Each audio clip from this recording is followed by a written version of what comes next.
sixth graders here. They were all invited. We chose to invite you today, and we're very adamant that they could include it through pictures and their voices instead. So you'll get to hear from a good selection. Anybody who wanted to be included was included. It was their first time ever recording their voices. So if you've ever recorded your voice, you might know that it's kind of intimidating because you know, I don't like the way my voice sounds. So definitely be there with them as they kind of work through those nerves. You'll get to see them reflecting on their experience at MES, which is kind of cool. I was told in the past, the sixth grade teacher always presents at the last board meeting, and we always reflect on the experience at MES. So that the poems called their I Reflect Poems. I will get this up and running.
You will hear a lot of their traditions, which are traditions already. Some of their memorable moments, some of their kids being kids, definitely moments as well.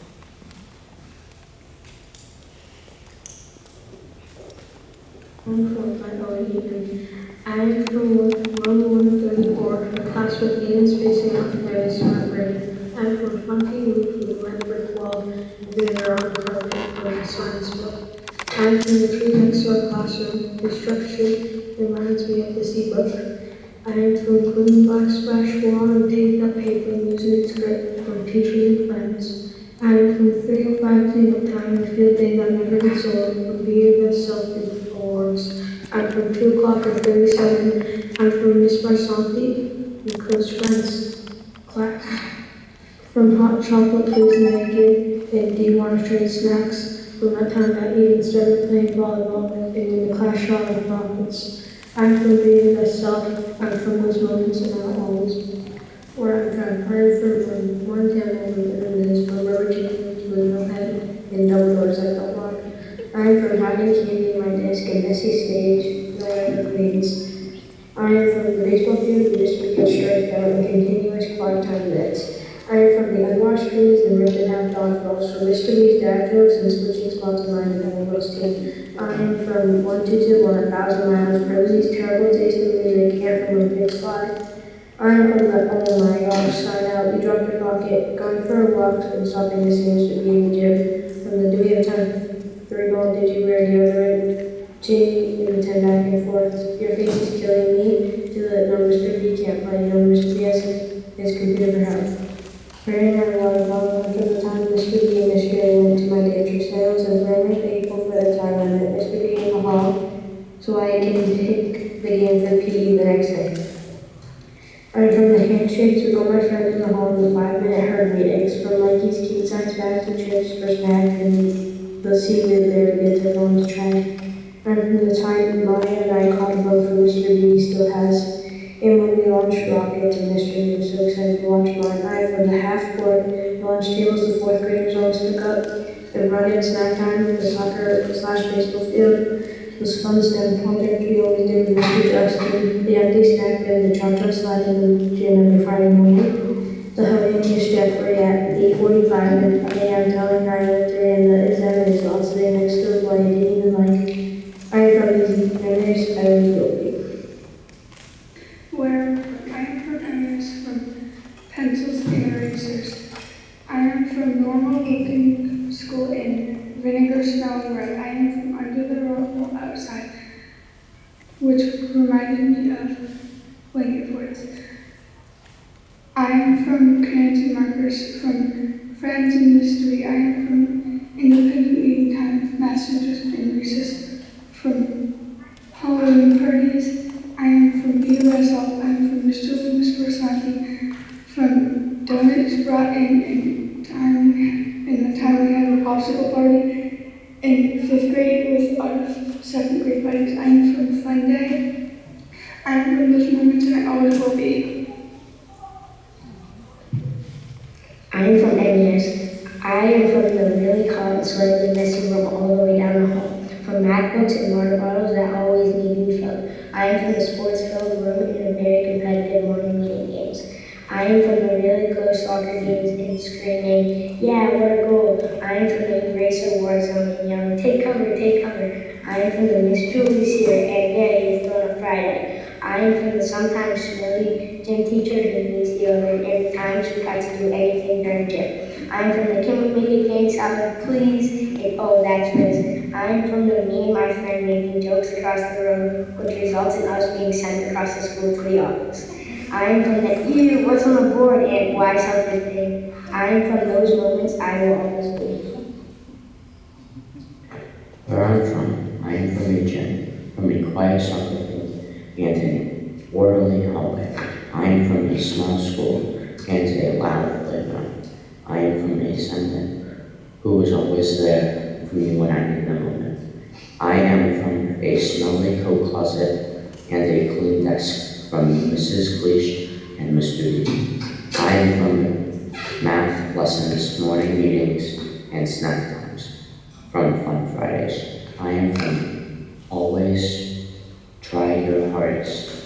I am from Owen and Larry, from a library filled with books, a messy art room, and a loud lunchroom.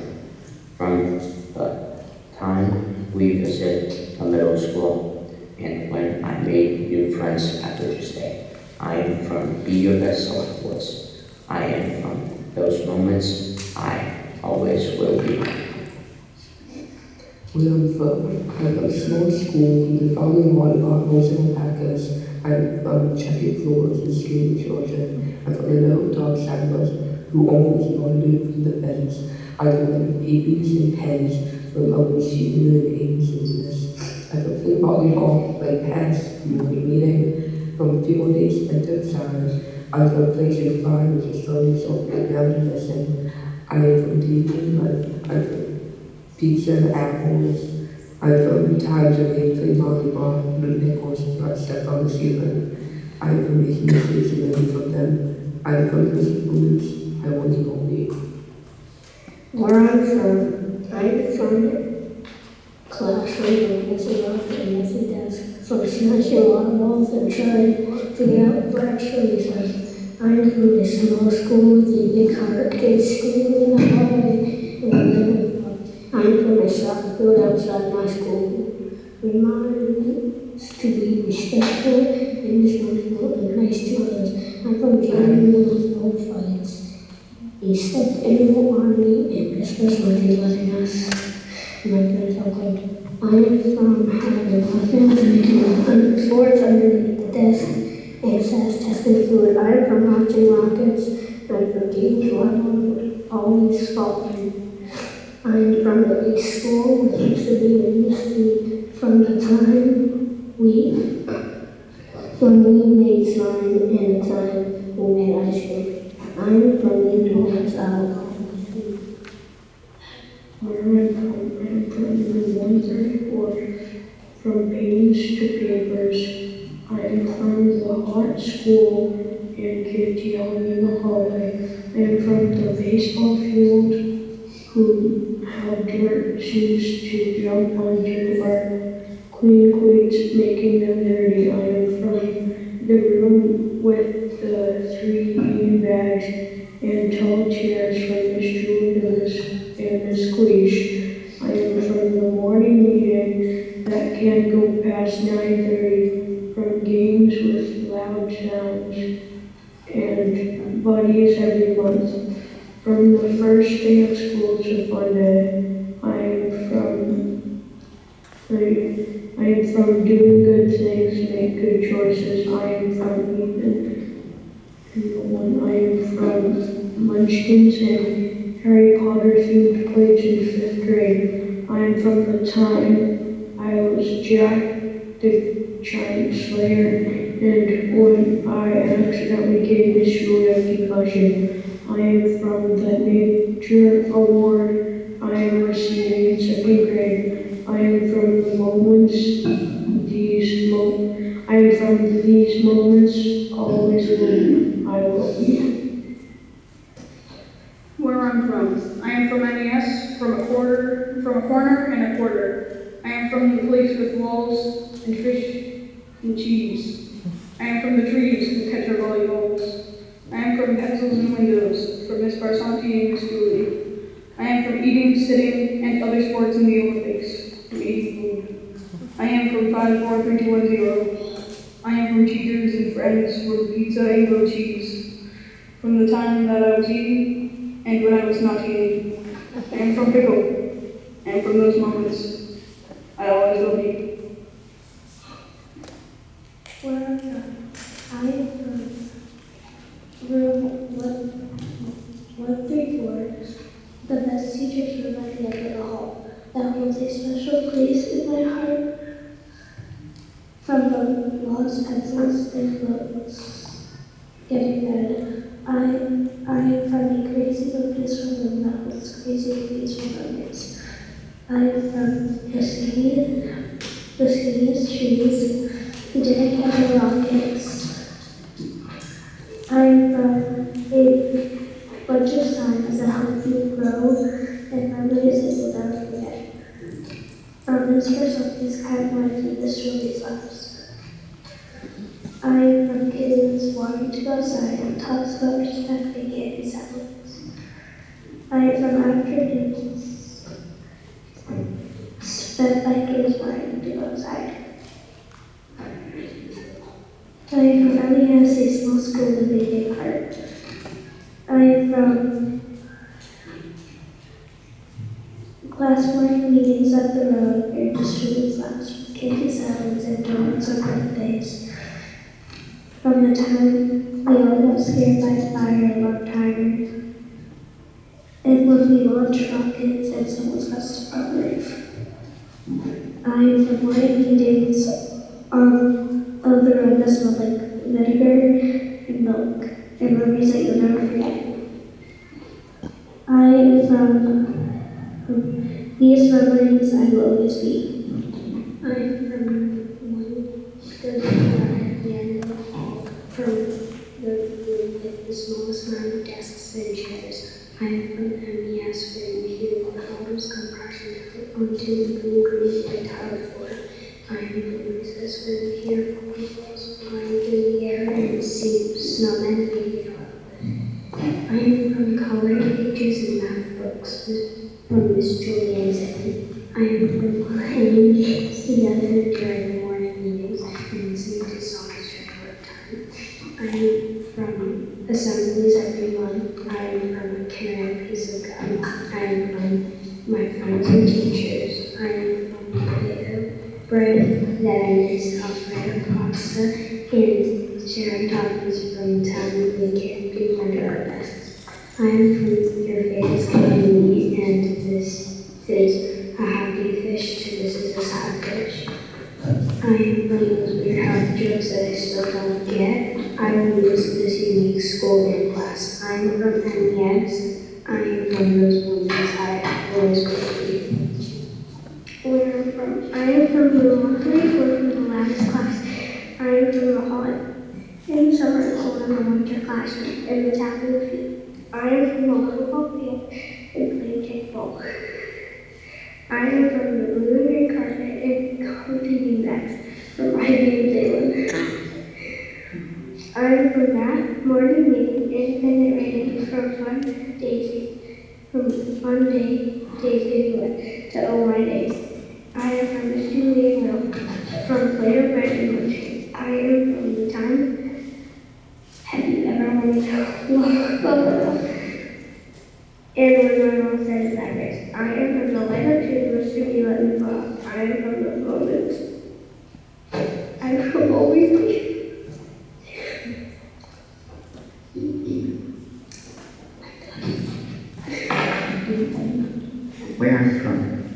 I am from 134 at the end of the hall, from the oldest and biggest chairs. I am from a small classroom that always smells like breakfast and science experiments in a year room. I'm from the baseball field who is always watching us pitch and hit. I'm from the comfy beanbags and seat cushions from Larry's trucks and Eden's laughter. I'm from asking to go out early, reminders to do the right things, and quiet time card games. And counting down the days to 6th grade promotion. I'm from be responsible, be respectful. I'm from class donuts and rocket launchers. I'm from snack time and fruit bowls, and wishing for the last day and knowing we will all say goodbye. I am from the classroom of creative thinkers with loud voices and sometimes messy desks. I am from those moments I will always be.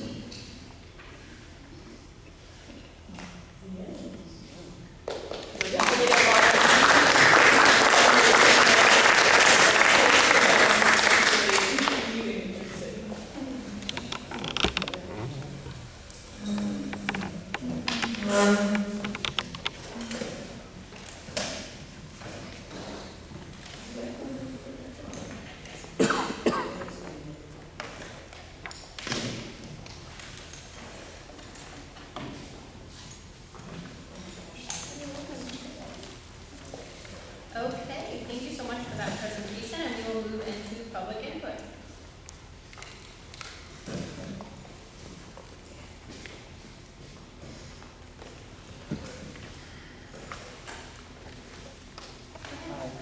John Sindorf. I was wondering for the upcoming election, as far as the agreement and everything, the collective bargaining agreement, are there going to be absentee ballots available soon? Do you know what the process will be for that? You can go ahead. I can, okay. I have a call into the state elections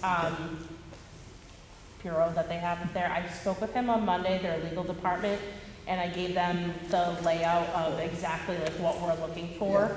And he's newer to his position, so he said he had thoughts. He's like, let me run it past like my former person, and he said he would call me by the end of the week. Awesome. Thank you. Yep. So hopefully soon. Yes.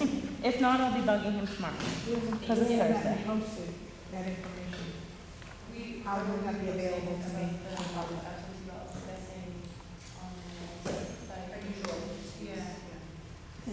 So on the school board site, so the posting for the election?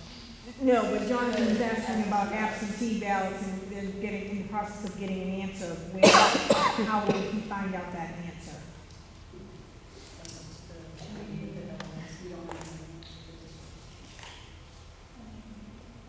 Post it on the town website and everything for Facebook as well. Okay. Yeah, we can help. I'm guessing it was not a release yet for but they would go to the town for that. Yeah. He said it's not very visible from the road, but we can certainly put it on the school website too. To direct them to their.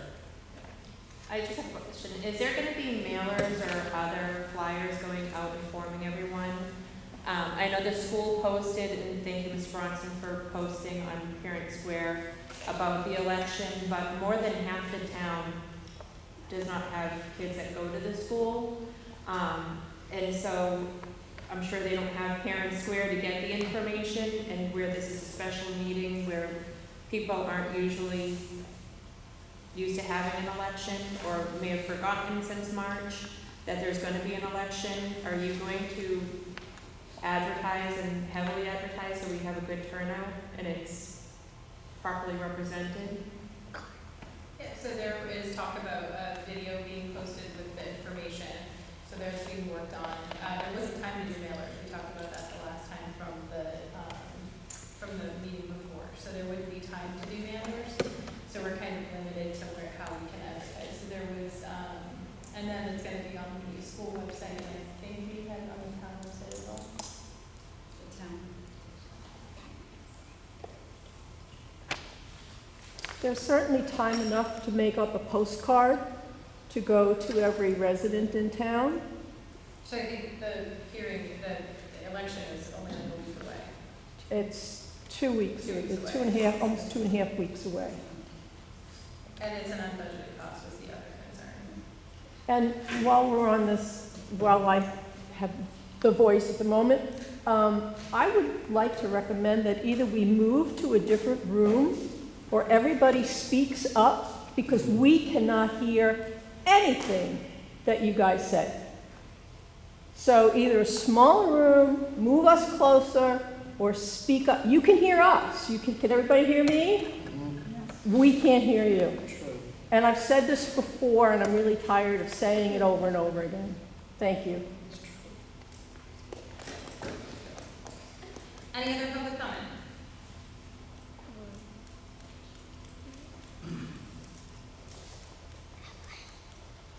Okay, moving to agenda review. Does anyone need to add anything to the agenda review? Okay, we can move into the acceptance of minutes for May 14th, 2024. Has everyone had a chance to review them? Any corrections that need to be made? I'll make a motion to accept the meeting minutes of the May 14th, 2025 meeting. I'll second the motion. All in favor? Aye. Aye. And we need to look over the minutes for May 27th, 2024 from the deliberative meeting. What? Oh, I'm sorry. Oh, May 25th of 2025, sorry about that. I'll make a motion to approve the minutes from the May 27th, 2025 deliberative session. Second. Perfect, all in favor? Aye.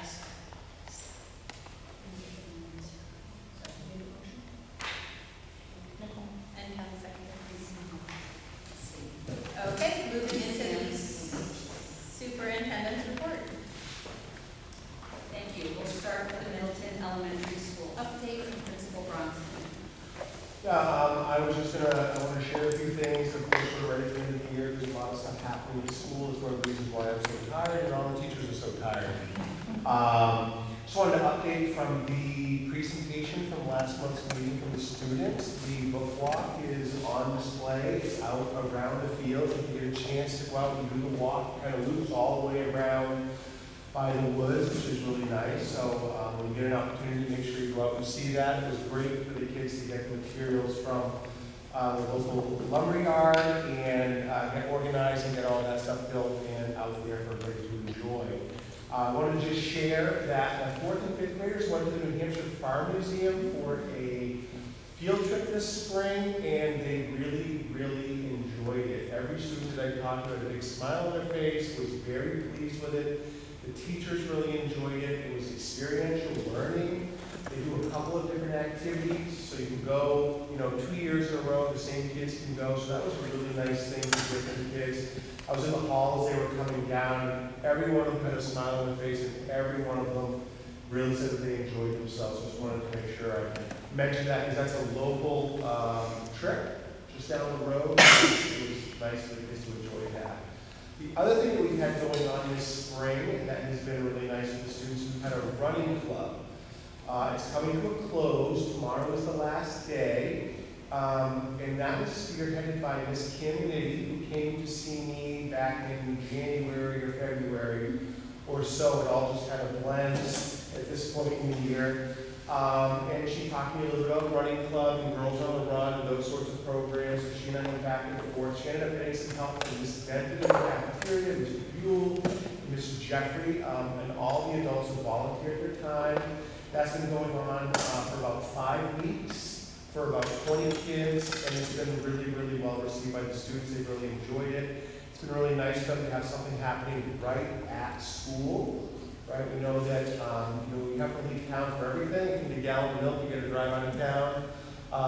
And so it was really nice that this has something right here at school to do. So that was great, and I really appreciate the teachers for giving their time and adults for giving their time to make that happen. The ABC Fashion Show was just the other day. Kelly was able to attend. That was a lot of fun. The kids were adorable. The 6th graders helped out, walked the kindergartners down the runway, so that was fantastic. Ms. Lugo was busy with the kindergartners getting ready for kindergarten celebration, which is Monday.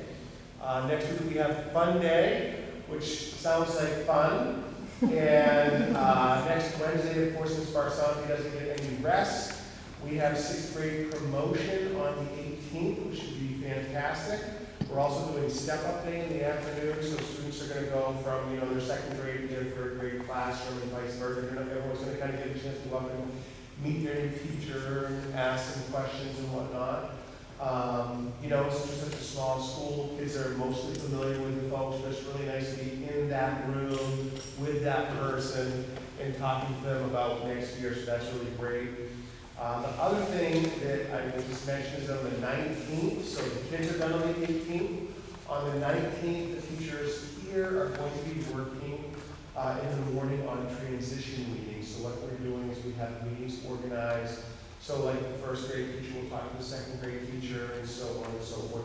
It's a great way to kind of help, share some information about the students, as we get ready to move into the summer and of course next year. So that's a really nice way for the teachers to finish off the school year, handing their students off to the next teacher.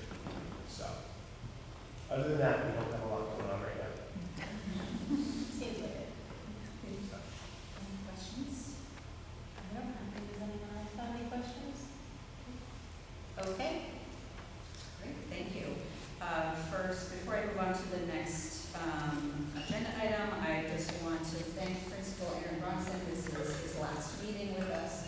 Thank you for your service this year as Principal of Middleton Elementary. So,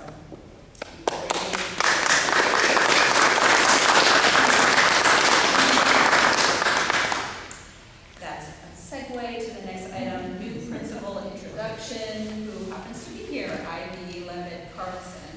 So welcome, Ivy. The board officially approved Ivy, and I should say Principal Levitt Carlson, thank you for being here. And I'm sure there'll be more opportunities, and we've had some time to transition with Mr. Bronson. There'll be more opportunities for staff, students, families to come in and meet with you. So thank you. I shall move along. Next agenda item is authority to hire. So this time of year, it's typical for the district to bring this item to the school board. The law is that the school board votes on the superintendent nomination for new hires. When the school board does not meet in the summer, if there are new hires to be brought forward, we would have to either call a special meeting or wait until August for a nomination to be approved, and then for us to be allowed to offer a contract to the candidate. Sometimes a board will grant a temporary authority to hire to the superintendent so that we can offer contracts right away.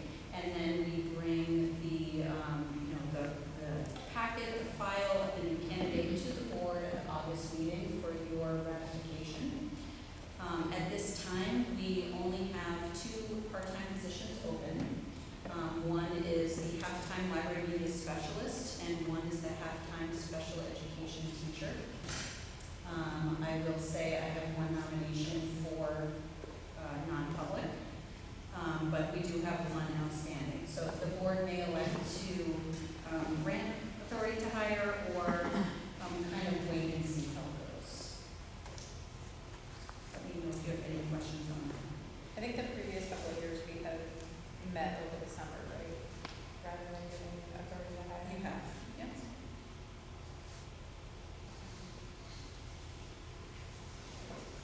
Are you hoping to get a decision from us now? Yes. So last few years we've met over the summer and had a special meeting when there have been positions that have had applicants for to talk over and review the applications. I don't know how everyone feels about continuing to do that or moving forward, just letting them interview them this summer. I don't have any time or not.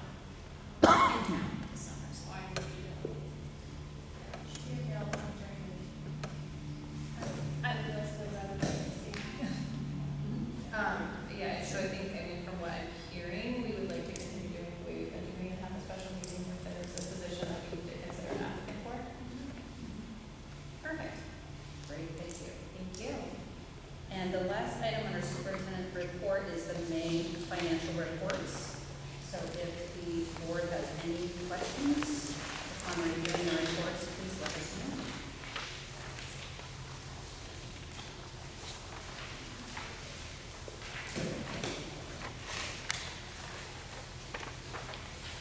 I do have just a couple questions. On page 3 of the white copies. The third line from the bottom, telephone. What, could you just explain why that one's 42 over? Most likely because of the usage. So what is it? So it's like the, It could be long distance, it could be, I haven't specifically looked to see what the plan states. But, internet and telephone, I believe are the same company. Internet is a firm dollar amount, which is a separate line item. And the telephone, obviously has variables. And there could have been some, rate increases or fees, the taxes, they love to increase the tax. So. okay. I'm gonna start with And then, on page 4,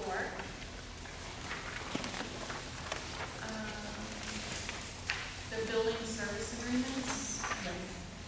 Can you just explain that description to me? Because that was over to, I just want to make sure I understand what the building service agreements is. Those would be the service contracts that we have for taking care of the larger equipment in the building, or the fire suppression, the annual alarm checks for the security system. And because it was a default budget, that wasn't able to be increased. Got it. Okay. Thank you. And those contracts don't usually stay the same dollar amount, they usually always go up. Okay.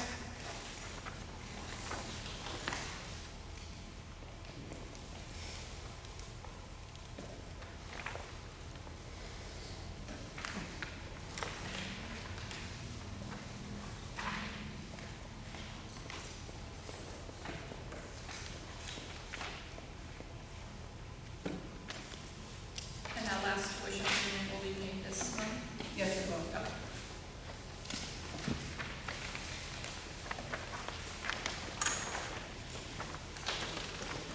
Anyone else have any questions about that?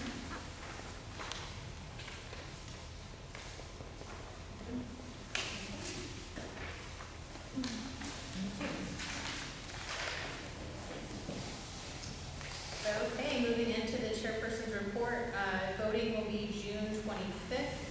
We will have postings going out and we'll keep everyone updated with plan for a video, as well as the school has information, like we said, that it's been on their platforms, and we will get signs out front. Anything else we can vote, if you would do anything else? I think so. We plan to post the warrant articles every Monday until Okay. Post it where? on Parent Square. Okay.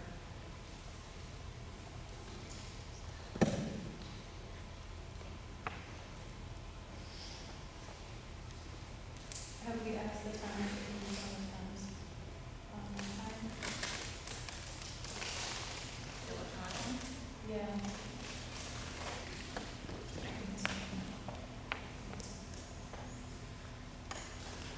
Do you know who I would send the email to? You You get can it on the send it to the DOS and Kim, SSBK, send it to DOS at Middleton and Kim, which is SSBK. Then she'll, between her and Kim, they'll get it. Or they'll, actually, we'll have them talk to Tracy, and Tracy will get it, have Dan get it on the sign. Sorry. I'm thinking website versus electronic sign. Rebecca, how far in advance do you think, were you thinking to get it on? I think as soon as possible is fine. There's a month Time of there there. already. I think we can't have too much on it, so. That one's for, is that one for the breakfast this Saturday? No, the that's next. It's the, VLAP or the SWL, that's the 28th. so they may need to work. Tracy can talk with Dan and see what they can get on the sign. Okay.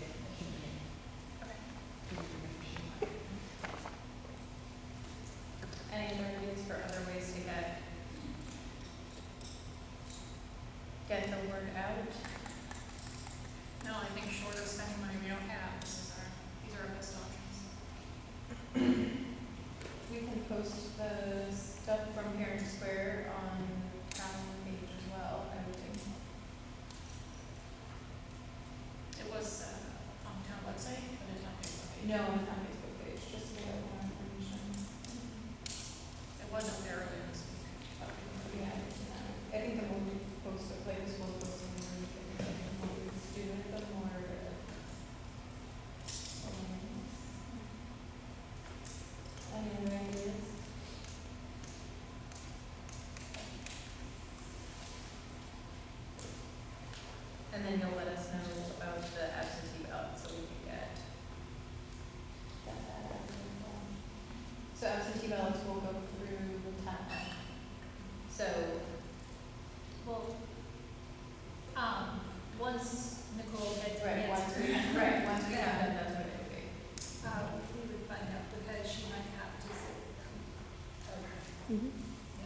And we should know that by the end of the week.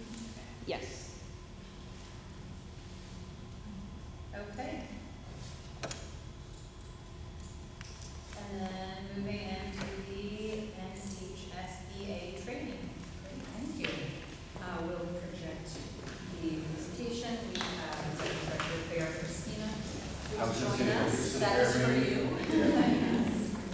Welcome.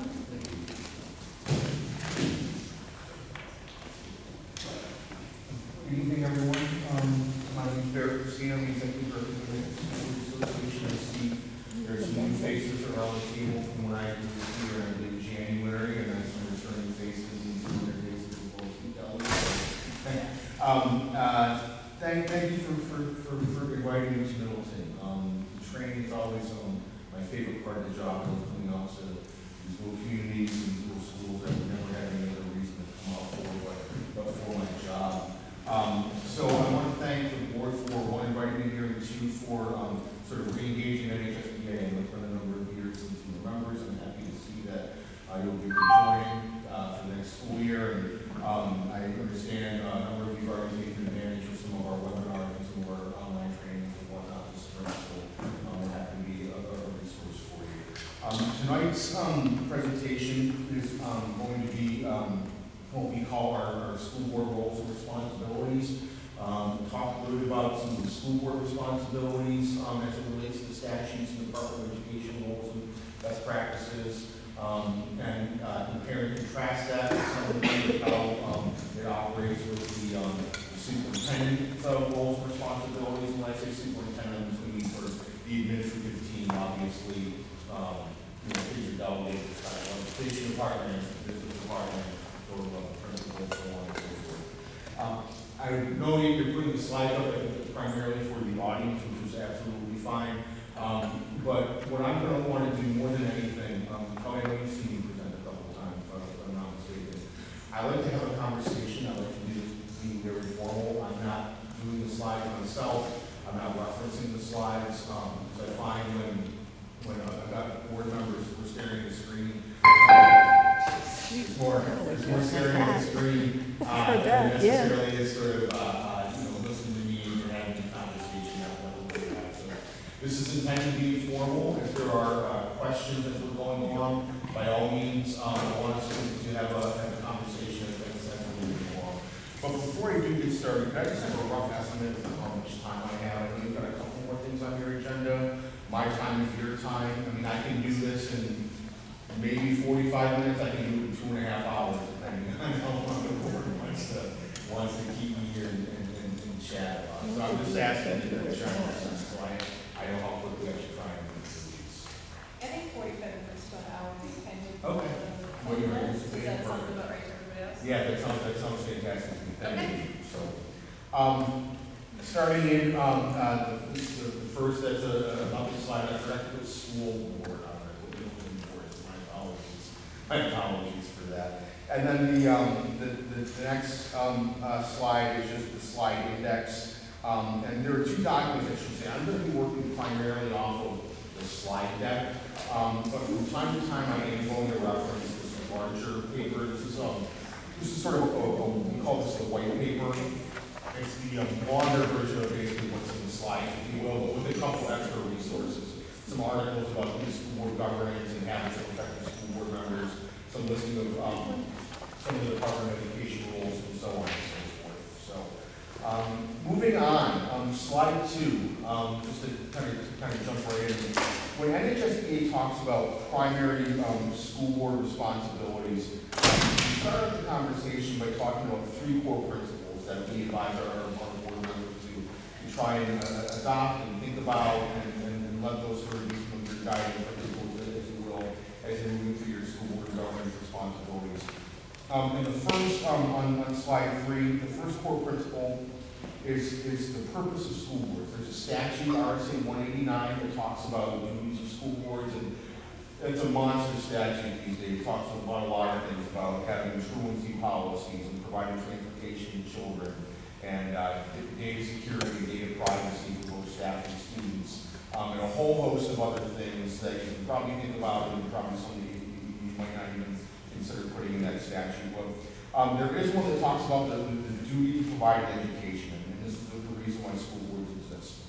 RSA 189:1-A.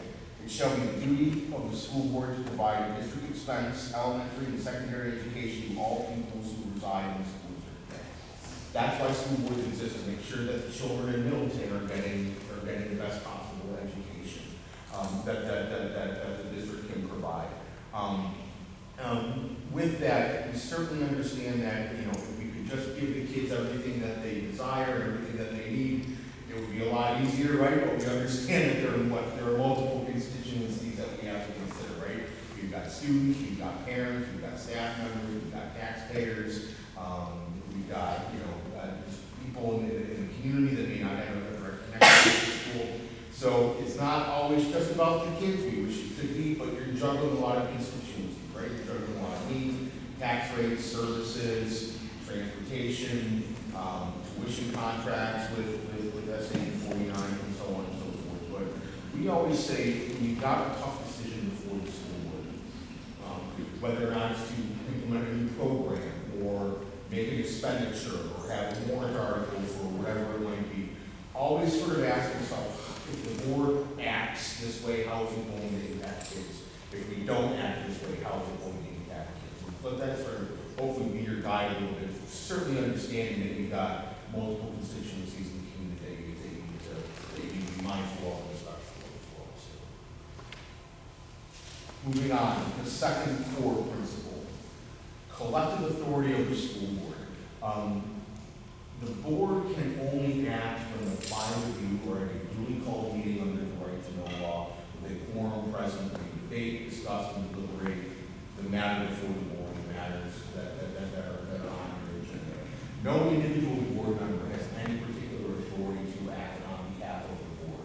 If you look at the statutory scheme, Department of Education rules, they all talk about the board as a collective entity, and not the rights of an individual school board member.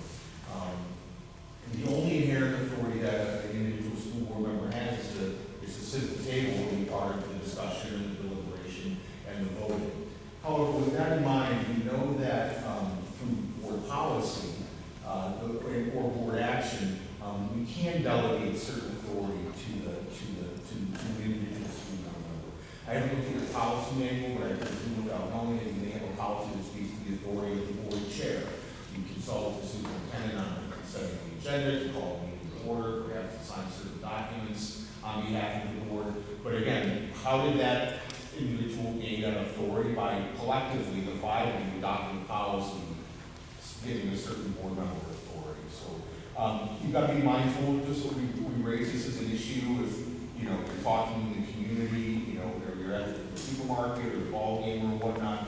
Be mindful that you're only one voice and you don't necessarily have any authority to speak for the majority of the board. If a constituent asks you, you know, why you voted on an issue or why the board took this action, certainly tell them as a constituent. I didn't vote for it because I wanted more information, I thought it was too expensive, or I did vote for it because I thought it was a good thing for kids, and I thought it was a new program to help our reading scores or our math scores, whatever it might be. So you can speak to your constituents, just be mindful about your ability to speak on behalf of the board when it's sort of a, you know, an individual conversation with a particular constituent.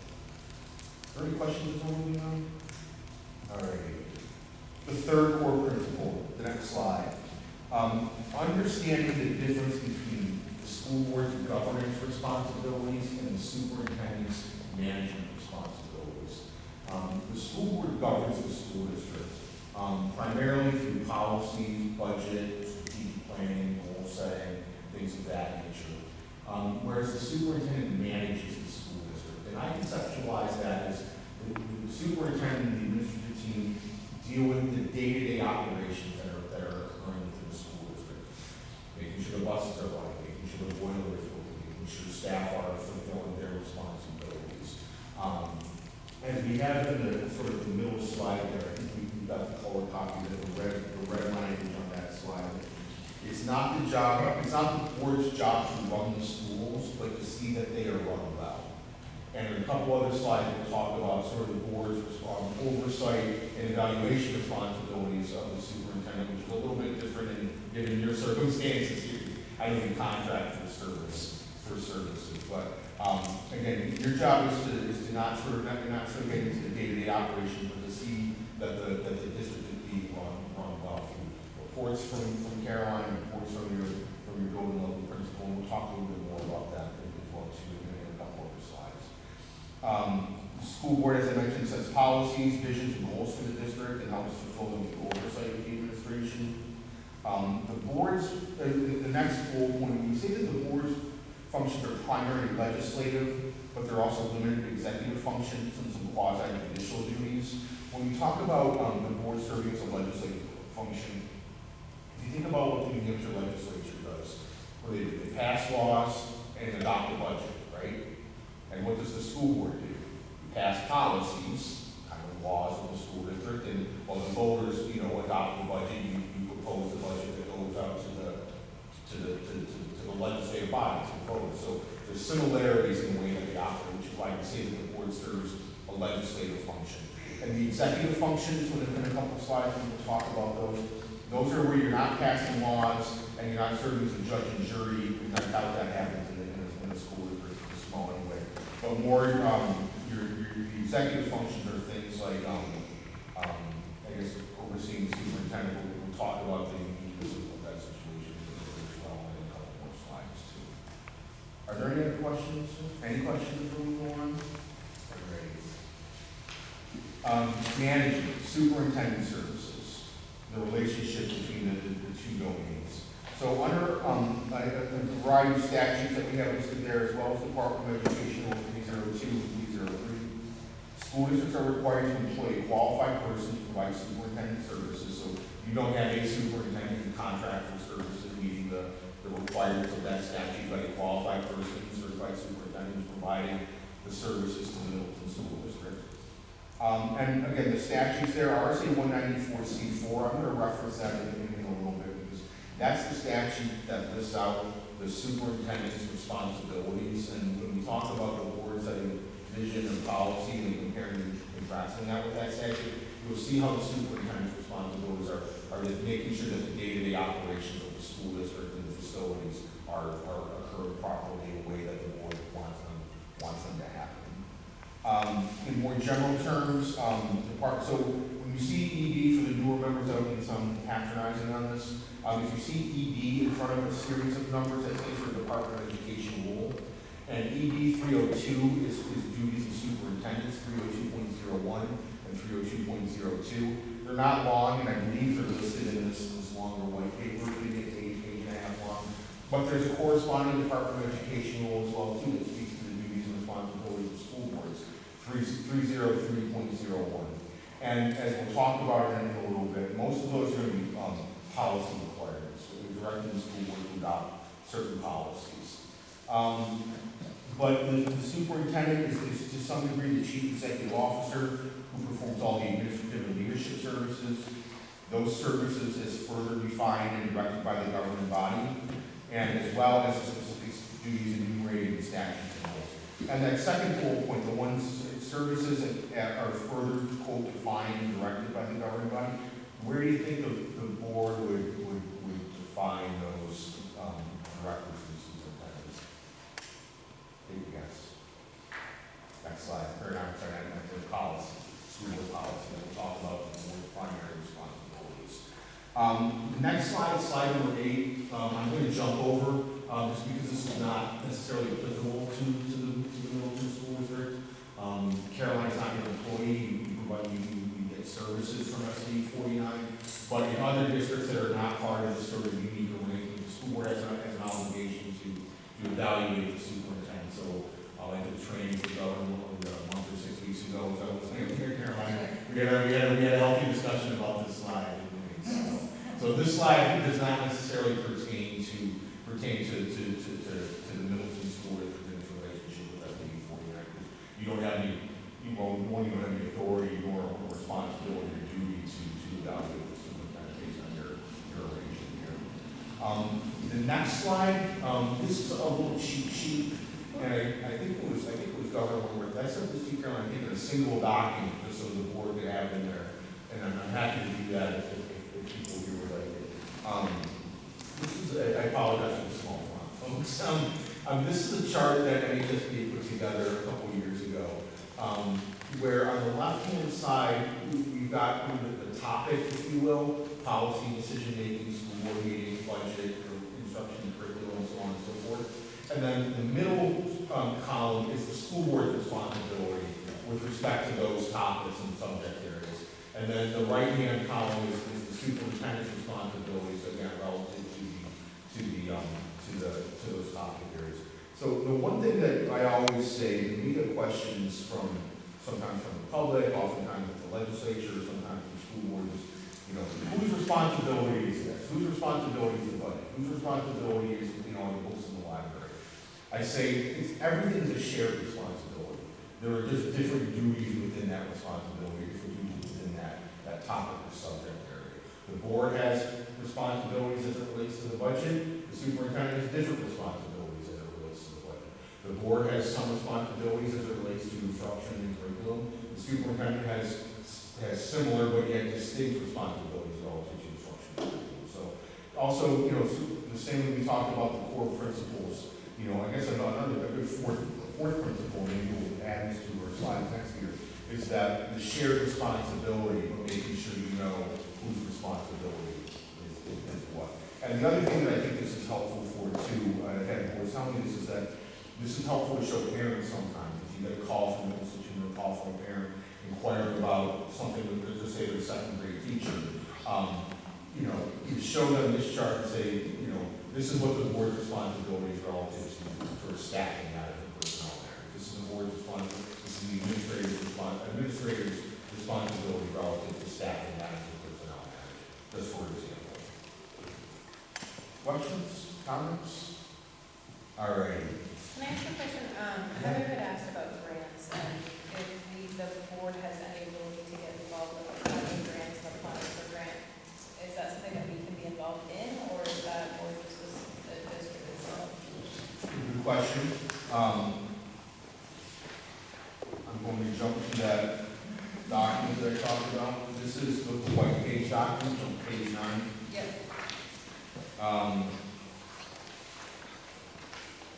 This is RSA 194-C, colon 4. Okay. This is the superintendent responsibilities. And Caroline, you may know if there's something in here about grant responsibilities. I thought there was, but maybe I'm. So yeah, so these are the superintendent responsibilities. Okay, the things that the superintendent is responsible for. Since we're here, I'm going to talk about it broadly, and I'll talk about it specifically relative to your question. Okay. So this says that the superintendent is responsible for A, payroll, cash flow, bills, records, files, accounting, reporting requirements, fund management, so on and so forth, right? B, recruitment, supervision, and evaluation of staff. C, review, development and review of evaluation, curriculum, coordination of implementation. D, compliance with laws, regulations, and rules regarding special education, Title IX, so on and so forth. I highlight this because, as I mentioned, these are the day-to-day operations of the school district, right? The school board is not doing the payroll. The school board is not ensuring compliance with special education law. The one other that I want to touch on when we get to the grant aspect, if you look at paragraph J, the superintendent is responsible for the daily administration and provision of education services to students in the school facility, including but not limited to fiscal affairs, staff, student, and parent safety and building issues, and dealing with citizens at large.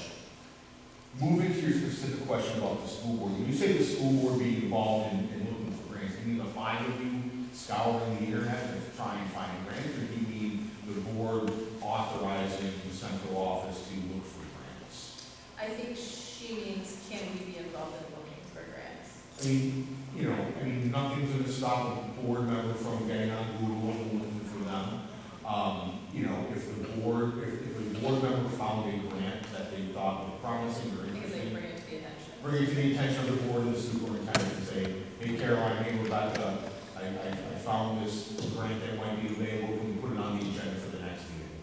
And then Caroline's team may look into it a little bit further, it may be a match, it may not be. So, can you, is it a board member's job? No, not necessarily.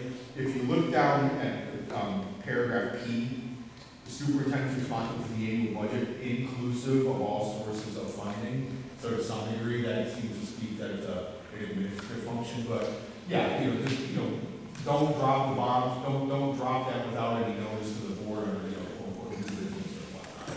If they find something, bring it to the attention of the superintendent and the board chair, that we should not be in there next week. Okay. Yep.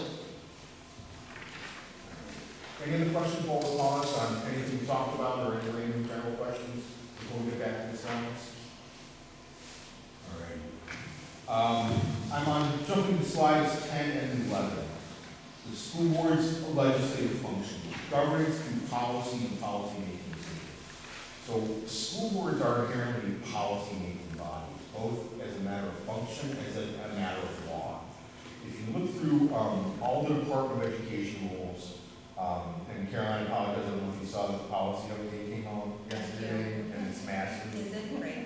I was in Portsmouth last night, and I said, you may have seen that the policy update came out, and there was a collective group of groans from everybody on the board and the administration there. But if you look at the Department of Education rules, primarily the minimum standards, ED 306, which were just revised by the State Board of Education, and the whole statutory structure, primarily in RSA 189 and sprinkled throughout a handful of other statutes. There are about 75 policies that are required by law, both state and federal law. Most of those are state law.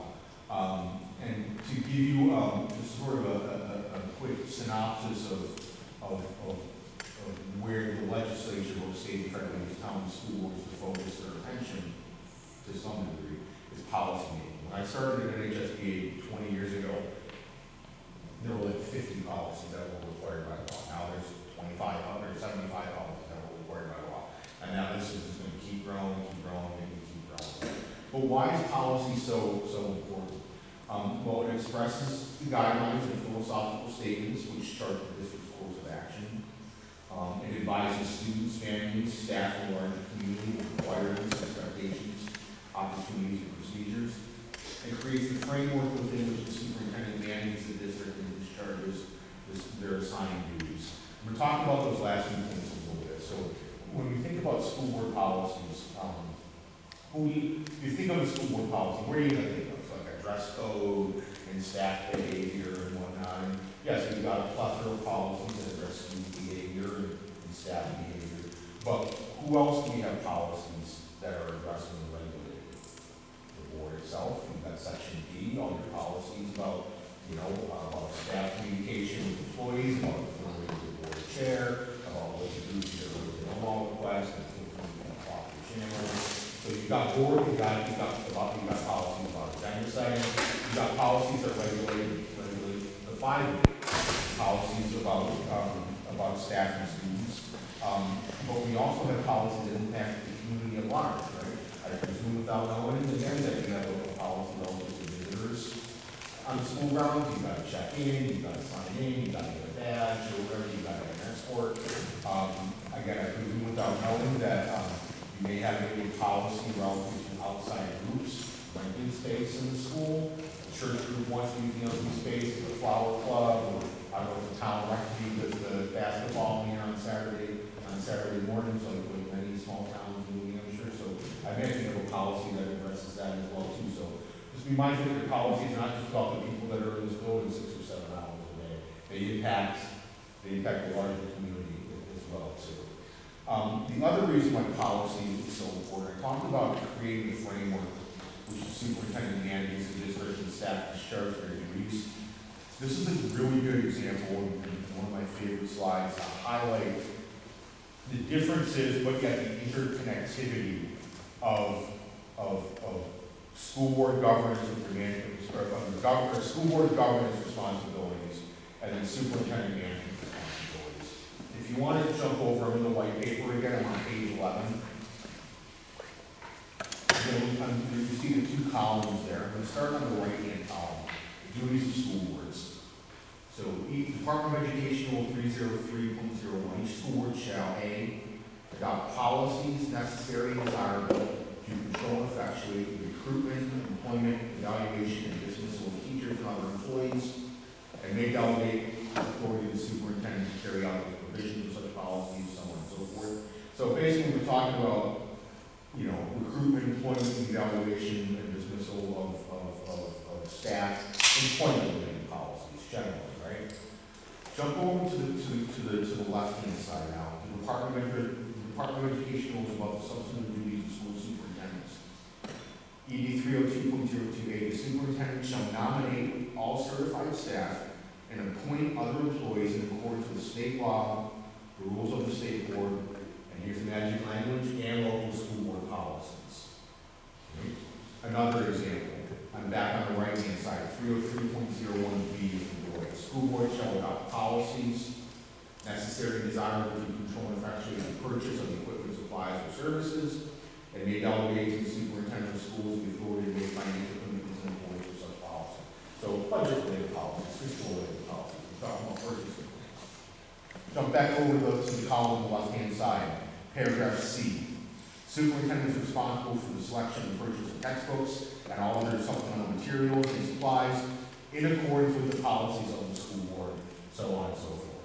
So the board sets the policy, the superintendent acts in accordance with the policy. And if there's disagreement with practice, or you say, you know, you have a conversation with Caroline about that.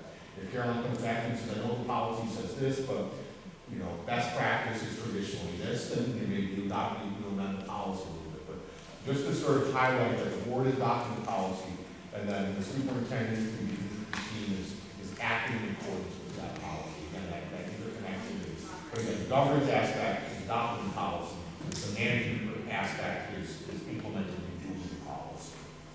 Questions on that? One of the other questions that Heather had asked was, do we have any oversight of what things are being spent for supplies and, like looking at health insurance plans and all that? Does the board have any ability to be a part of that, or is that? Yeah, absolutely. Yeah, absolutely. I mean, you know, when you say supplies, you know, certainly, you know, you set the budget, you propose the Right, budget. we have a big number. Yeah, you propose the budget, the voters adopt the budget, but you still have, and I don't know what the practice is, but I presume you get financial reports every meeting or every month or whatnot. You go through, if you're over on one line item, I presume that there's some notation that you get from the administrative team about you're high on this line item or you're low on this line item. You know, you tell boards, you know, and I don't know, you know, I forget what the experience of the people on this board is. I don't speak with Caroline, there's a couple, 2 or 3 new people, if I'm not mistaken.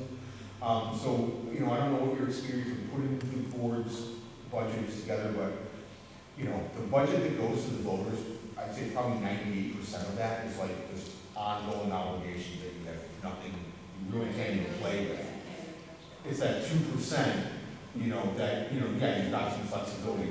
The health insurance aspect, absolutely, especially I know that there's some collective bargaining agreement issues going on, challenges, issues, I don't mean to be disparaging. Opportunities. Opportunities, thank you, I was looking for that word. No, and I know that that's what the special meeting in 2 weeks or whatever it's going to be, it's all about. But yeah, when school boards are negotiating collective bargaining agreements, you should have a negotiating team. I presume that's how you did it. 2 board members, Caroline and BA, and you're going to be looking at health insurance options and what's the best plan that you're willing to offer and things of that nature. So yeah, absolutely. You know, what we ask boards is, you know, don't get into counting paper clips, right? That's not an effective use of anybody's time. And just, you know, I don't know how you do your manifest review here. You know, I don't know if it's done at the beginning of the meeting or people stop by and you bring it here, stop by the central office this here today. Just, this is a while ago. This was at least 10 years ago. I went down to do training. I will not name the school district. And they, you know, there was some disagreement on the board, and they had one guy that thought he was a fiscal hawk, and he was fiscally is completely fine. You want that in our school board, but there's a difference between being a fiscal hawk and counting paper clips, right? So their practice was that the entire board would be doing this. Most practice across the state is 2 board members for the staff. So my schedule, my training was supposed to be like 6 o'clock. It was like 7:30 by the time I started because he was counting every box of paper, but every receipt, every before the question. So, you know, I mean, his board members were getting annoyed with him, you know what I mean? And I was getting annoyed with him because I thought I was gonna be done with my training at like 7:30. So I hadn't even started, so it's a balance, you know what I mean? You know, again, look at that 2% that you're really control over, you know, and, you know, the other tough part too is, you know, a district this small, your budget's probably pretty thin as it is, right? You know, you get one unexpected expense that comes in, you know, that can blow a budget pretty quick, so. Any other questions? No? Okay. Just in the interest of time, I'm going to slip on to the next slide. The NHSBA policy classification. This is primarily for the new school board members. NHSBA, excuse me, we provide sample policies to our members. So, you know, especially so lay people, school board members don't have to deal with the myriad statutes and rules and policy requirements and everything else. So we categorize our policies into 3 different categories. As I mentioned, 75 policies that are required by law, we categorize them as P/priority/required by law. 75 of those we would take. Then we keep on file, our policy sample database is probably 400 or 500 policies that we have on file. We have probably about 150 that are what we'll consider recommended. So that brings the policy maybe probably about 200 policies, give or take. A smaller district like this may be less because a lot of our policies and a lot that are required by law are about high school graduation, so they're not necessarily going to apply to a K-6 school district. And then we keep on file out of 200 that we just categorize as optional. And those are more so if the school board calls us and says, we have a policy on X, you've got a sample that we can give them. For example, for a while it was drones. And for a while we were getting emails from board members and superintendents about, you have any policy about drone use on school grounds. So we developed a sample policy about drone use on school grounds. The latest one, you can imagine, is AI. We've got a lot of inquiries lately about the use of AI. We've been providing some guidance and some guidance documents, but we have not issued a single policy yet on that. Part of it's just, it reminds me of the whole, we've got the bill about banning cell phones on school level. It reminds me of trying to write a policy for the cell phones like 15 years ago when everybody was getting a smartphone. At first we were like, what, like ban it, don't have it, can't ever use it. And then it proliferated so much there was like, you can't ban it, you've got to try and ban it somehow. So we're kind of in the same spot with AI, for example. So, but then, anyway, so, and oftentimes the recommended policies, I should have touched on this. So when the policy is required by law, the law will say the school board shall have a policy on X. The recommended policies, a lot of those, it doesn't direct the board to a specific policy, but it will say something like the school board will do something, or the school district will do something, or the school board will ensure that, something along those lines. So there's a directive to the school board to do something and ensure something, or to have something covered without direct policy language. And then, like I said, the rest of them, there's no requirements, some of them are operational, you know, and then a lot of those, like I said, we keep on file just in case we get things from the school board, we've got it ready to go. So. Any questions about policy? You know, how's the policy manual? How's your policy manual? It includes all of those categories. These little work. Legally required, recommended, and optional. But now that we're members of NHSBA, we have access to all of the templates that the attorney on an NHSBA board has written. Yeah, we have an online policy database. Are you paying for policy?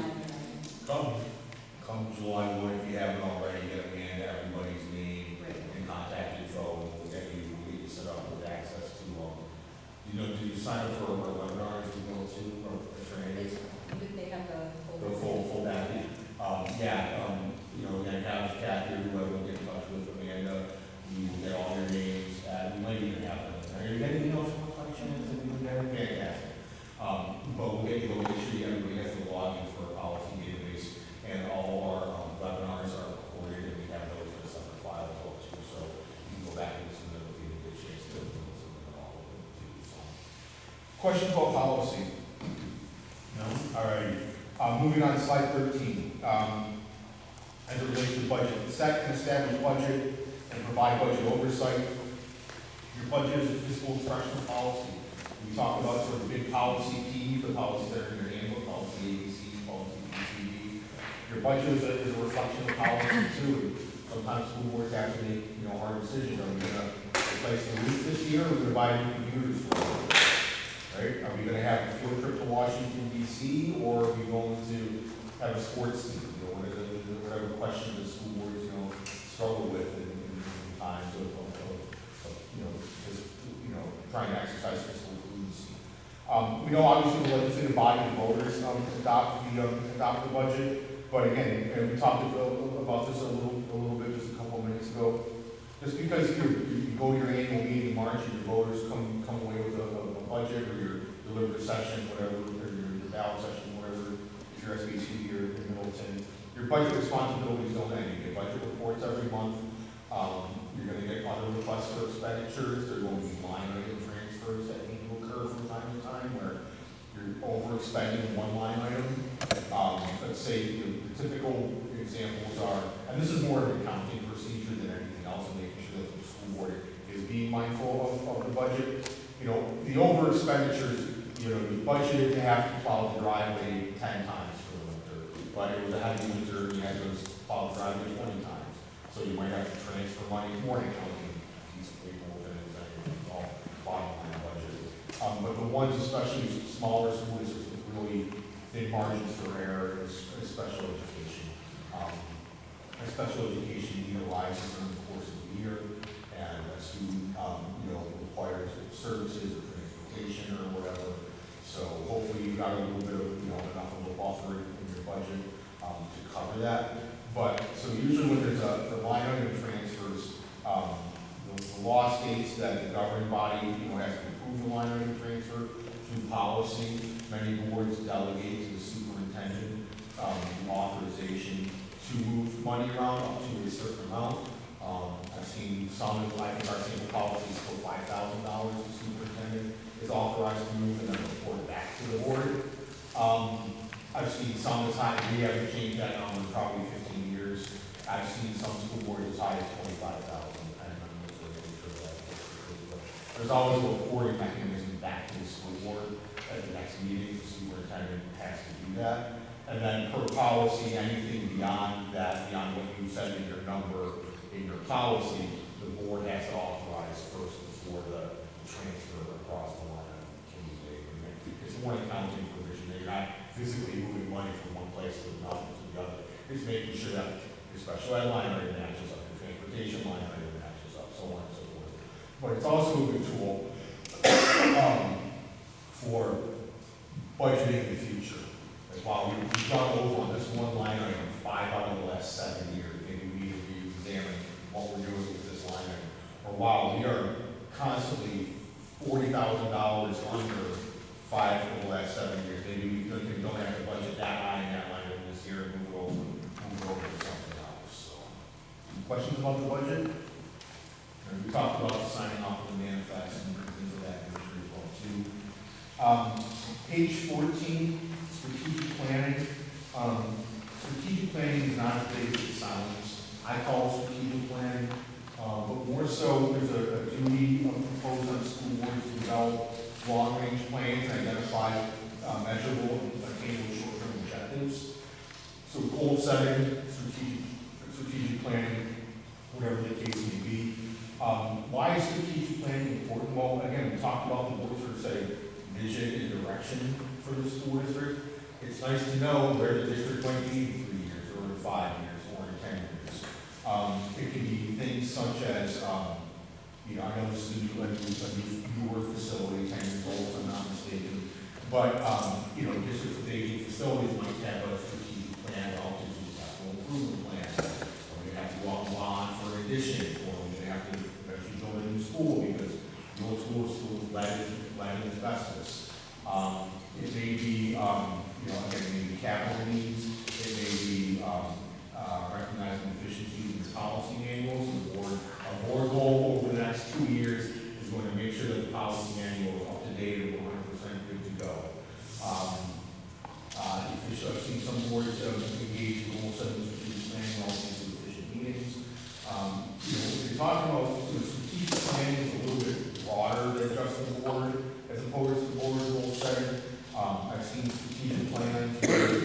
board handles it, but yeah, they certainly do surveys and things of that nature, get public feedback and listening sessions and whatnot. I've also seen strategic plans where the board says, we're gonna have 5 different subcommittees, and whoever wants to come in and be a part, we'll find a committee or a voice for you. There's a lot of different ways that we can go. But, just other things, that are common relative to goal setting are enrollment projections. I don't know if you do those on a routine basis or from time to time. A lot of districts do, smaller districts do, just so they can adjust. We had a dip, right? With COVID, everybody stayed home, they would have a month, right? So, just so you can plan your staffing, plan your budget. I would imagine how many kids in this building by chance? How many, sorry? 153.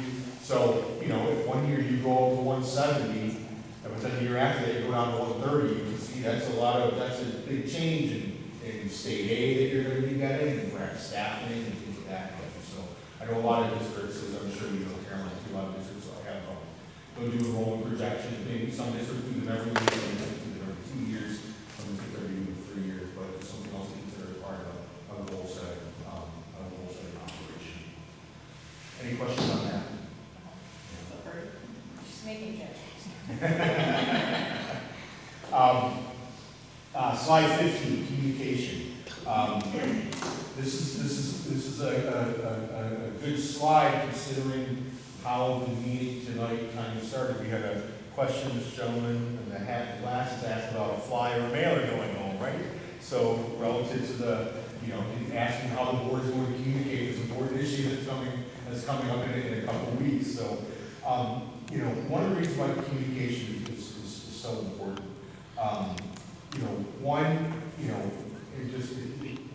We're all glued to our phones, right? This is how our parents are communicating, this is how many of our constituents are communicating, how most of our kids, maybe not in this building, but once they're moving on to the middle school, how they're going to be communicating.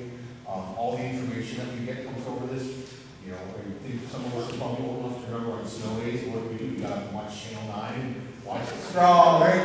And I hope that you didn't miss it getting dressed and going to the bathroom if you're going to stand there for another 10 minutes to see if you read. That doesn't happen anymore, right? Where we get the text message at 5 o'clock or 5:30 in the morning, and then the phone call comes. Usually you get the text message first, and then 30 seconds after that, the robocall comes through with Caroline's voice on it.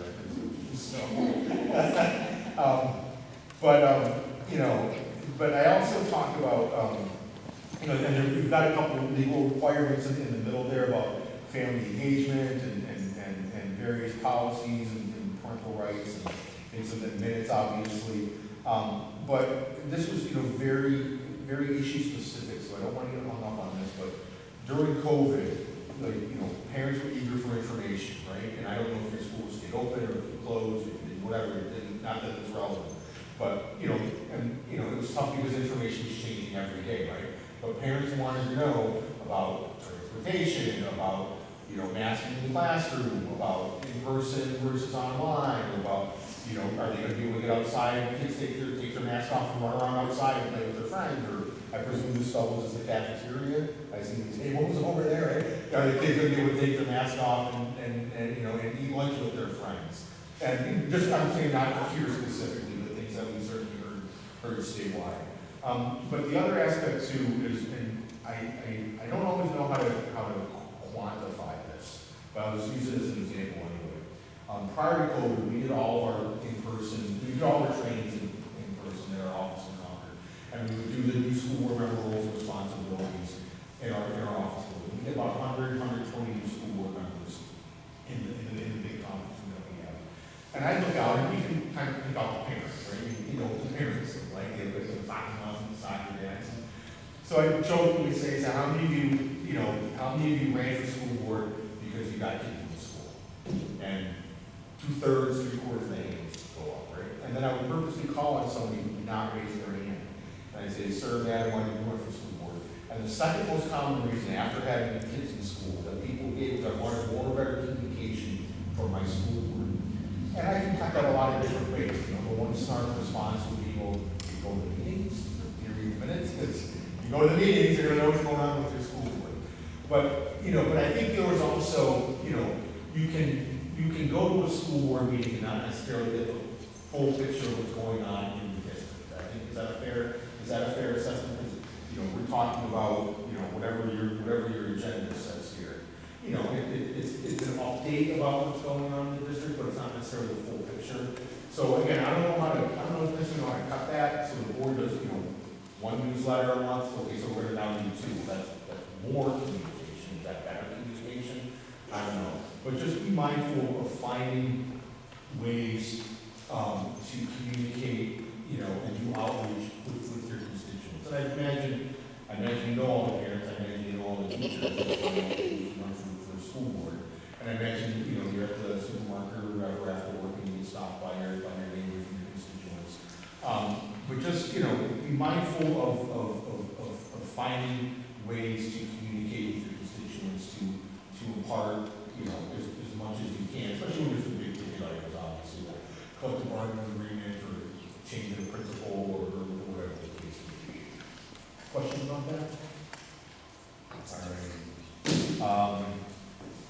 Larry, I'm pretty close to what time? I think I'm 5 more minutes, maybe? Is that something you need? Yeah, okay. If you need to cut me off, cut me off. All right. Slide 16, collective bargaining. I understand that you did your first round of bargaining, this is probably last fall, if I'm not mistaken.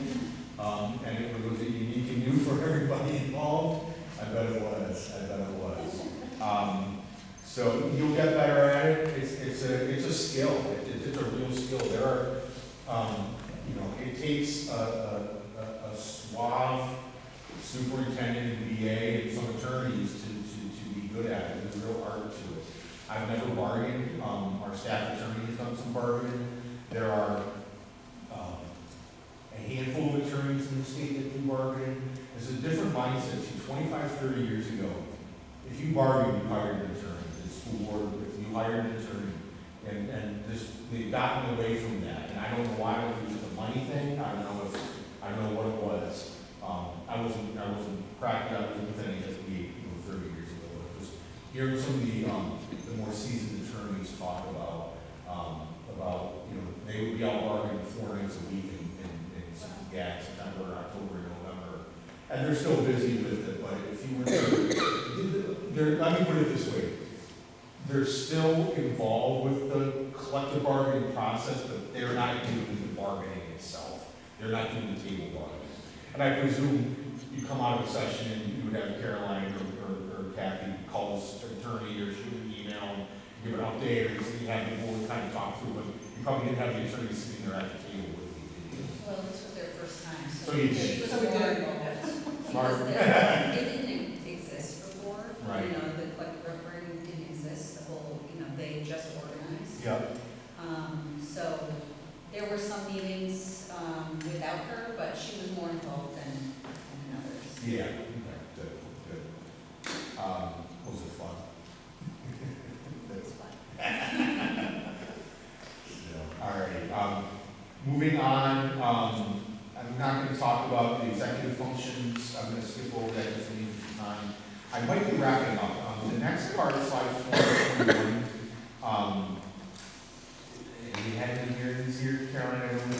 How long have you been contracting with SB 49? 10 years now? About 10 years.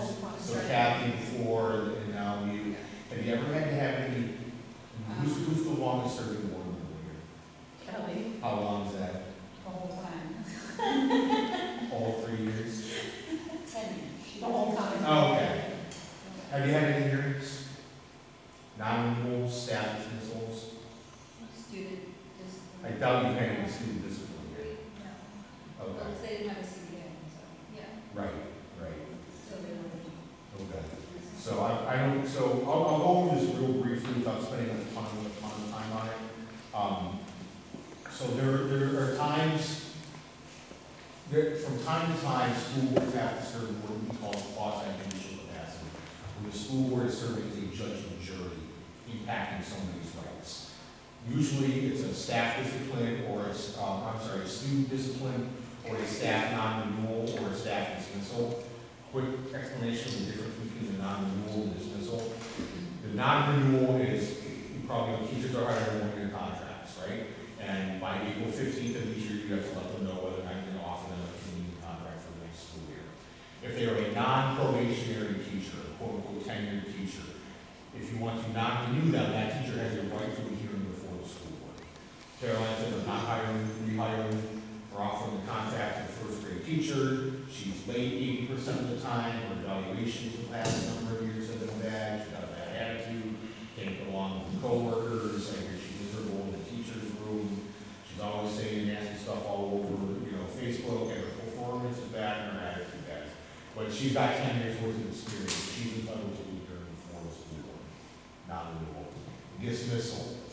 You need that person out of the building immediately, usually because they have done something to pose a risk to the health and safety of the student. You've had teachers and principals that have had drugs on them, bad drugs that can, lead to overdoses. You've had teachers and principals that have found needles on them. So anyway, so that's like, we're getting you out of the building, you don't want to anywhere near your kids. In both of those cases, the teachers is entitled to hearing for the school. So it's literally, it's like a trial. The superintendent, maybe the principal is sitting here, hopefully with a lawyer, as the prosecutor, right? Making the case as to why the teacher X should not be renewed, and she's going to present the evaluations, and witnesses, and bad attitude, and nasty Facebook posts, and all that kind of stuff. The teacher is going to be sitting over here as the defendant, probably with an attorney. Same thing, call the witnesses, testify, whatever you want to do. And then the board is sitting up front, hopefully with an attorney to help you through the process, because he's always been messed up. The process always gets mucked up somewhere. And that's where, the defense can really poke holes in things. But, what's the hallmark of sort of, basic due process and of fairness? You got to have an impartial jury, essentially, right? And that doesn't mean that you have to be sequestered, put you up in a hotel with state police guarding you or anything like that. But you've got to be mindful about not getting information about the event, if it's a student or something like that, outside of what you're getting hearing at that hearing, or the evidence is being presented. In smaller towns, in K through 6, you probably not going to have a lot of student discipline stuff, but districts that have a good size middle school, a good size high school, things happen, right? A fight, a kid is caught selling drugs, these guys show up for one reason or another, whatever the case may be. So just remember, if you've got that non-renewal hearing or that dismissal hearing, you can't be asking the other teachers, how was she in the classroom, I don't look at the Facebook stuff, don't post on the Facebook, don't ask the kids, your teachers, your neighbors, your friends, and your parents about what this teacher was like. You've got to come into that as clean as possible. But it also segues into, not so much the hearing stuff, but kind of wrapping into this. We talked about the superintendent being responsible for the day-to-day operations of the school as well, too, right? And the superintendent is also responsible, I think I wrote provision 194 C4, paragraph 2B, the superintendent, page 9, if you're pulling it up. The superintendent is responsible for the recruitment, supervision, and evaluation of staff. So if you get a complaint from a constituent about the second grade teacher,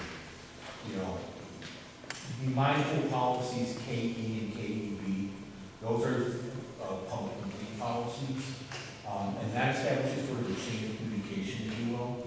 KE is about what we call just general district operations. There are rusty nails on the playground, there are potholes in the parking lot, sort of operational type things. Policy KEB is going to be public complaints about staff, students, or administration. So be mindful in line with that policy and in line with this department or this state statute. You've got to filter that back up through the chain of communication. They call you with a problem with their second grade teacher. First of all, the school board has no authority over the second grade teacher or over the building level principal. You can't, as a school board member, call the principal and say, take care of that second grade teacher. Mrs. Smith is complaining what's going on in that classroom. But what you can do, you call whatever your protocol is. So you call your principal or call Caroline when you get those emails or those phone calls. If nobody gets back to Mrs. Smith in a a few days' time, she probably emailed me back, right? And say, you told me something was going to get in touch with me. It's been 5 days, I haven't heard from anybody, right? Or the other thing that often happens is you get multiple calls from the same class from different parents, but you know, if you get one call from a parent about a second grade teacher, okay, maybe it's just whatever, maybe misunderstanding, whatever it might be. If you get 10 calls from 10 different parents about the same classroom teacher, you know there might be something going on there, and that's when you call Caroline and say, I don't know what's going on, but I got 6 complaints in the last 24 hours about this is second grade teacher. Whatever's going on in that classroom needs to be addressed right now. So, but remember this, and I tie that into sort of the quasi-judicial, because if you start asking all the parents and the second grade teacher, what's she like? Is she any good? Does she really say that? You start asking the kids, oh, you know, is she dropping an F-bomb? Is she doing that? Is she cursing? This, that, and the other thing. And Caroline needs to not renew or dismiss that teacher. And you've talked to everybody in that classroom. You've talked to all the kids in that classroom. You've talked to everybody in that building and all the parents. You may not be able to offer, you know, a fair hearing or accommodate that hearing free from bias. So first bet is always just a good way to, a good first bet is to circle back to the administration before it gets to a political issue. If it relates to policy, absolutely have that conversation with the constituent. If it relates to budget, absolutely have that conversation with the constituent. If it relates to communication, absolutely have that conversation with the constituent. And let me just give one more example about the policy. The policy is a good example, and I swear to God I'll wrap up. Sometimes Caroline's been doing this all the time. She knows I get it before. I like it, I enjoy it. One last thing about policy as it relates to sort of administration and community relations with constituents. First week of school and last week of school, what always happens with the dress code, right? It's always 95 degrees, always have first week of school, last week of school. Any administrator will tell you that, right? And so I presume, again, elementary school, K through 6, maybe not that big of a deal, but high school, things are a little more revealing, and maybe a little less appropriate. So here's the example that I gave. Students warned once about the dress code, you come back to school the next day, haven't improved, the principal says you get detention today, right? For violating the dress code after the meeting warning. Parent is mad, calls the principal, you know, Johnny's got baseball, soccer, football practice, whatever it is, and we're doing this, and it's a Friday afternoon, and it's 98 degrees outside, and the kids should be able to dress all they want, this, that, and the other thing. I don't think my kid should have gotten attention. I don't think my kid should have gotten attention. So let's say the parent calls you in the school board record and says that I'm mad that the principal gave my attention. I want you to look into do something about it. Can't do anything, right? So it's an administrative prerogative, superintendent is responsible for kids that delegate to go to the principal. Let's say the same parent calls you with a set of questions and says, look, I know my kid violated the policy, but I looked at the policy, I think it's really unfair. I really think we should look at amending that policy. What do you say? Fine, well, bring it to the board. It's within the board's purview. Policy, but two different avenues of how the policy is, what the nature of the issue is with the policy. One is the implementation, doesn't like that, and this is the prerogative. The other is the language of policy, certainly within the board's purview to take a look at. And you may look at it and say, hey, you know what, this is a little restrictive. Let's do some research, let's look and see what other organizations are doing relative to their policies. Thank you for indulging me. I will stop talking, I promise. I just apologize if I went over long. Are there any questions, comments, thoughts? How are you? Great. I don't have Any more questions? If you indulge me just for another minute or two. First of all, thank you for the invitation. I really appreciate you coming to Milton and being able to come to your facility and meet all of you and this training. Second of all, thank you so much for coming back into being on the way and just being. We're so happy when our members leave. Well, not happy when they leave. Happy when they come back, let me say. But you know, we're here to be a service. We're here to be a resource. So thank you for coming back in. You know, without you being members, we're not able to provide the webinars and trainings and policies and all that sort of stuff. I've known Caroline for a number of years. I have a great working relationship with her. If any of you need anything, reach out and let me know.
well. There's a kindergarten event, and that was the one item. Monday. So on the 16th, is the kindergarten promotion. And fun day. And fun day. It will be fun. Thank you. Okay, moving back into public input. So no July meeting, that's what I'm hearing, right? Correct? Correct. There's no summer school this year? Are there any summer school There's activities? ESY program would be right, but no other summer school. What's the answer? ESY is special education, so this is Oh, okay, all right. Actually, so that was kind of interesting, the presentation. I found that very informative, because I was gonna come back and say, I know Kathy, you added this new adjustment line in the budget, where we're moving money from one line to the other. Yeah, so I So- went ahead and stopped doing a manual formatted report, and I printed it straight from the software. But I guess my question would be, when you were moving that money because the budget was approved, does the board approve those adjustments that you make, or do they have to? You have to look at policy, and I don't Oh, believe okay. there's policy. Okay. Yes, we're- Yep. But we can work on getting one if I'm just curious. One other That's question, different. or two other questions about financials. So I see we had, it says the budget balance on the white sheet. On the white sheet, thank you. Yeah, because I'm going to the green after. But it says we have 400, right now the budget balance is like 493,000. Correct. We have encumbered 451. Correct. But if I go and look at the tuition line, Yep. it Which is looks on like, page 1. yeah, that's like 543. If that's what we're paying, we're gonna be in the red?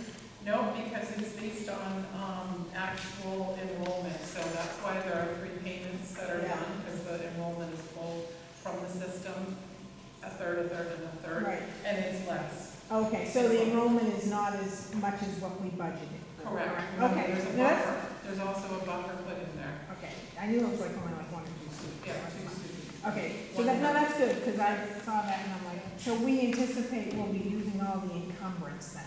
I don't know that we're gonna anticipate using it all, it works. I'm not gonna hold you to it, but I'm just like, so there may be a little bit left. So now I think my last question is on the green, Yep. which is, I know that's like federal financial.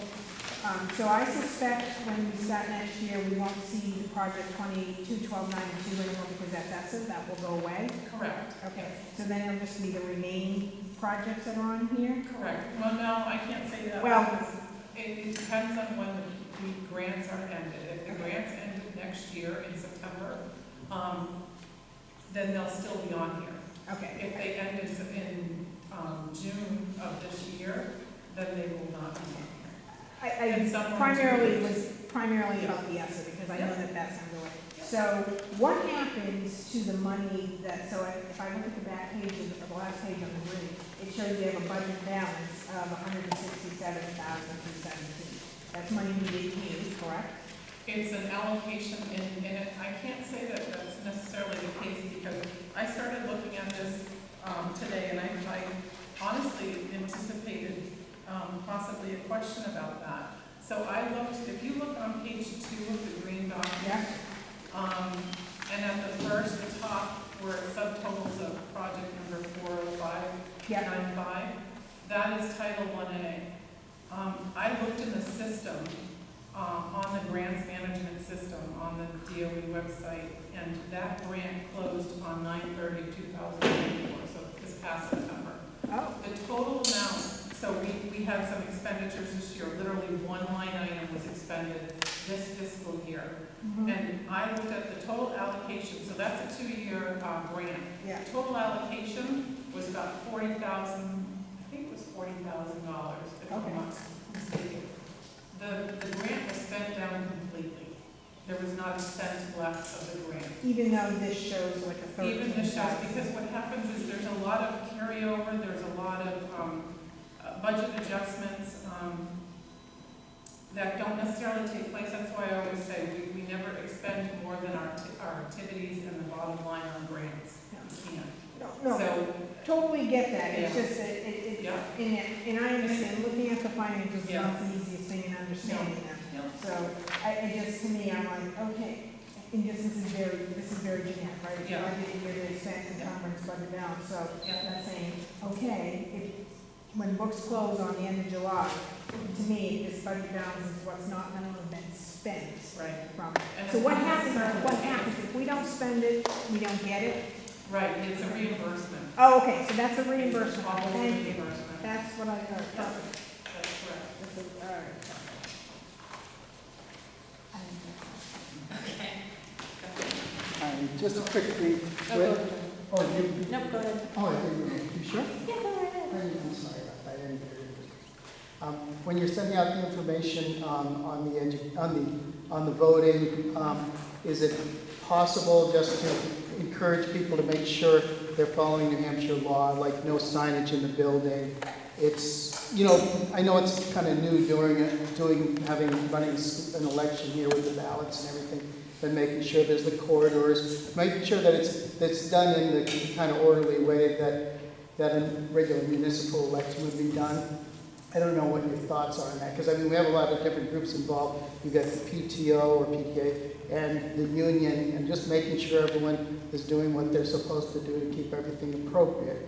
Having said that, I know that everyone showing up knows who what they're going to be voting, what way they're voting for a special election. It's just a matter of appropriateness. Sure, thank you. So will there be anything, sorry, done? I'm sorry. I didn't think it was answered, but that's okay. Go ahead. Yes, we will definitely keep that in mind, thank you. Just keep it in mind. Well, I was going to say, Nicole and Valerie. Valerie, yeah, have been discussing that, and Oh, good. they've been going back and forth on it, and Valerie has talked to the attorney, and they've been trying Cool. to. Great, thank you. I just was wondering, so for my son especially, where has an IEP and he's on the spectrum and worrying always about regression, summer schools are really important thing for him as well as many other kids. And I know we've had summer school in the past. Is there a reason why we didn't have summer school this year? We have ESY services for special education students that have been identified as needing that. We didn't have summer school because of the budget. So the previous years when we had summer school, we were using ESY, we were using ESSER funds. So is there a reason why we couldn't have used those ESSER funds instead of letting them go to the wayside? They had to be spent by September. So they wouldn't have applied in the summer. Could you not done, I don't know, like a financial shuffle and use? No, we have to show where it was used. So the thing, whatever it was being used for had to be approved. So we went through when the generator ended up not coming through. We ended up going through and using everything we could for every qualifying expense. So we did that to use everything we could, but it had to have been used by the end of September. So we wouldn't be able to shuffle any more than we did. We did the shuffling with supplies and things like that we could use, but those budgeted expenditures for, but there was nothing more to shuffle. So I guess I'll say, going forward, it is really important, I think, that we're really cognitive of any and all grant money and not letting anything go to the wayside and making sure that we're utilizing everything appropriately, because summer school for my child and many others is extremely important. I mean, the ESY is a great thing, it's kind of a Band-Aid, but if you want to talk about being proactive versus reactive, the money that you invest now into these kids, especially children with like autism and other things, in the end, the town and the state and the community and everything else will save far more, but I just think it's important that planning ahead and being cognitive of the money that you have and not wasting it. It's just, I'm very disappointed that things weren't planned out a little bit better or looked into more. My other question is it possible to get a handout of what you guys just got from that presentation? That would be a really great resource to have and look at. There's a lot of great information. And then my third question is we, on the budget committee, have requested many times for Kathy potentially to come down to one of our meetings. Is it possible that we plan for you to come maybe like September? We've already discussed that at the board level, and yes, that will be happening. Yes. Okay. She was on vacation our last meeting, that's why she was. No, that's fine, and it's kind of like the end of the year, we all basically were kind of like not expecting to see you until probably September. We're also short two members right now. And yeah, and we're also working on getting 2 more board members. So hopefully we'll by September have it, but it would be great to start off the school year with a crash course of your budget, so we're all on the same page. Yeah, that was discussed last meeting. So just one last item, and this is just new, and I'm sure it's been in the paper about the SB 210 open enrollment.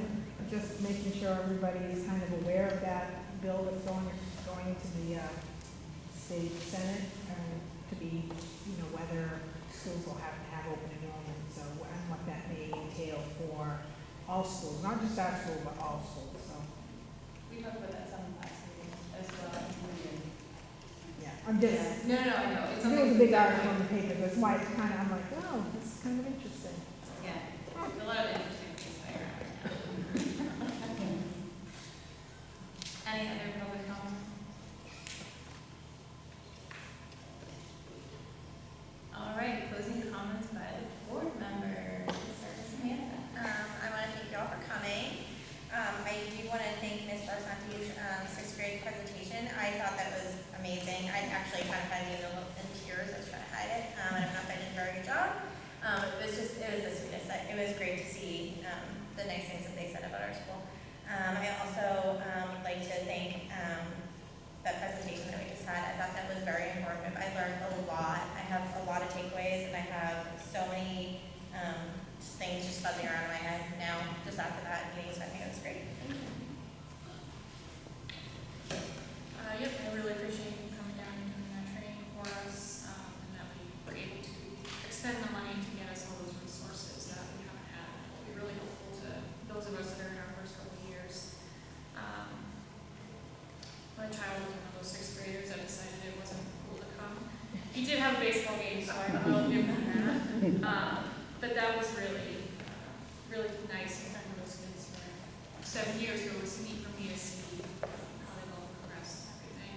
And I think we need to find some money to get rid of that vinegar milk smell. That seemed to be a common sentiment. It does seem like a thing though.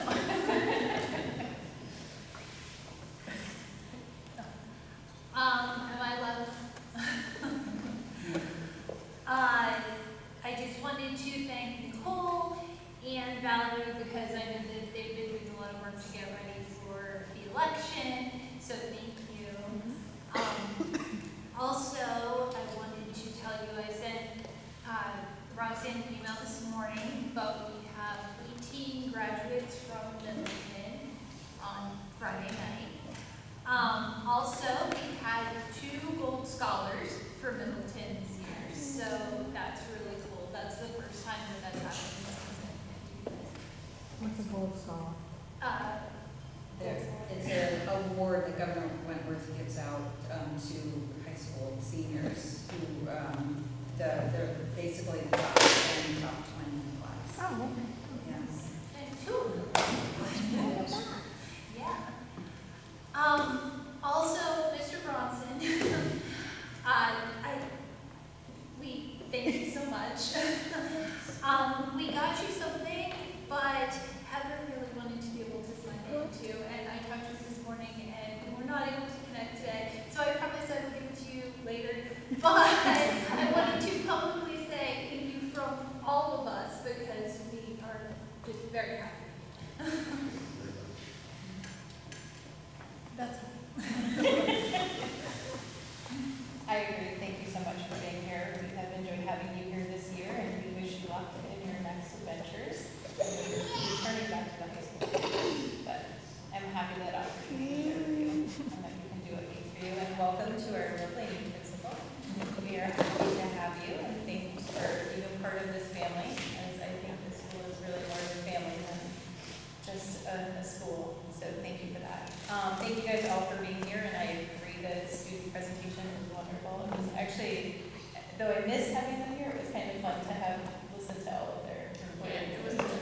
must believe how deep his voice is. Oh.